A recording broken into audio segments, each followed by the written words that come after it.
পিছে যাচ্ছিল যাত্রাকে পিছলা পড়ে গেছে। আমি পিছে ঘুরে তাকায় দিচ্ছি, ছাওয়াল আমার মা মা করে ডাক।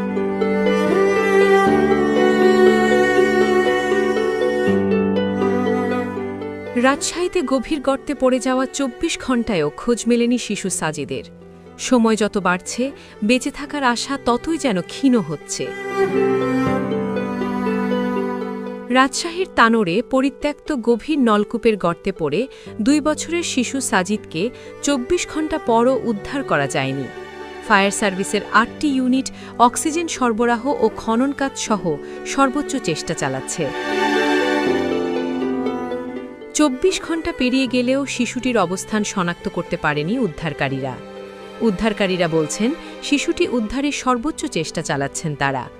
২ বছরের শিশু সাজিদের জন্য পুরো গ্রাম শ্বাসরুদ্ধ।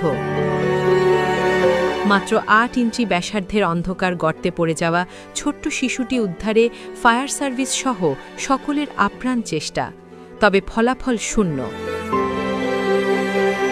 সন্তানের কাছে বলতে গিয়ে কান্নায় ভেঙে পড়ছে সাজিদের মা। মায়ের আর্তনাদ আর বিলাপে ভারী এখন পুরো এলাকা।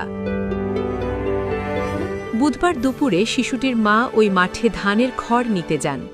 ওই সময় সাজিদ খেলতে গিয়ে গর্তে পড়ে মাটির ভেতরে ঢুকে যায়। স্থানীয়রা প্রথমে উদ্ধারের চেষ্টা করে ব্যর্থ হয়ে ফায়ার সার্ভিসে খবর দেন। পরে ফায়ার সার্ভিসের ৩টি ইউনিটের কর্মীরা গিয়ে শিশুটিকে জীবিত উদ্ধারের চেষ্টা শুরু করেন। শিশুটিকে জীবিত রাখতে পাইপের মাধ্যমে গর্তে অক্সিজেন দেয়া হচ্ছে। ৩৫ ফিট গভীর বড় গর্ত খনন করে উদ্ধারকারীরা।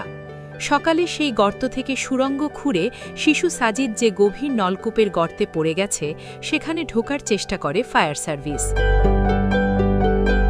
তাতেও শিশুটির অবস্থান জানা সম্ভব হয়নি। পরে আবারও শুরু হয়েছে গভীর নলকূপের গর্তের পাশের মাটি সরানোর কাজ। নানা কৌশলে চলছে উদ্ধার তৎপরতা। শিশুটির মা বলে, হঠাৎ সাজিদ মা বলে ডেকে ওঠে।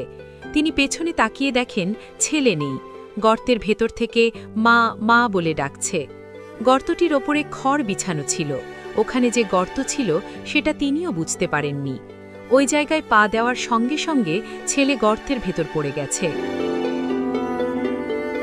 লোকজনকে ডাকতে ডাকতেই ছেলে গর্তের নিচে চলে যায়। এরপর থেকে উদ্ধার অভিযান চলছে। হাজার হাজার মানুষ এখন দুয়া প্রার্থনা করছে আল্লাহ যেন সাজিদ বেঁচে থাকে। নুসরাত জাহান, নিউজ ৩৬৫, ঢাকা।